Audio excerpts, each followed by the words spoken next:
আসসালামু আলাইকুম সবাইকে, কেমন আছেন আপনারা সবাই? আমি একটু আগে এইখানে একটু ঘুরতে আসছিলাম। আসার পরে দেখি এখানে একটা বাসা পড়ে আছে। কাছে এসে দেখলাম দুইটা বাচ্চা, এই যে পাখির বাচ্চা। আসলে কি পাখির বাচ্চা বোঝা যাইতেছে না, আসলে মনে হয় গাছ থেকে পড়ছে। বাচ্চাগুলো খুব সুন্দর, মাশাআল্লাহ। বাচ্চাগুলো কিন্তু নড়াচড়া করতেছে, ওদের মা নাই, মনে হয় এই কলার গাছ থেকে পড়ছে। এখানে তো কলার গাছ ছাড়ার কোনো গাছ নাই।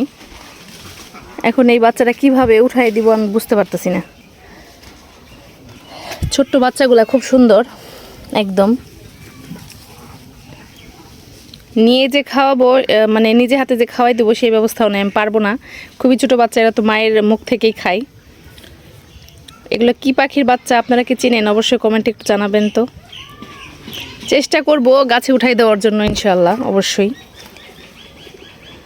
এখানেই রেখে দিতে হবে যেন ওর মা এসে ওকে খোঁজে, যেন খুব সহজে যেন পেয়ে যায়। ওরা খাবারের জন্য অপেক্ষায় আছে আসলে। তো যাই হোক, আপাতত পাখিগুলো এখানেই রাখলাম, ওর মা যদি দেখতে পাই দেখা যাক। পরবর্তী সময়ে গাছে উঠাই দেওয়া লাগবে, আর কিছুই করার থাকবে না। তো যাই হোক, অপেক্ষা করি ওর মা দেখি আসে কিনা।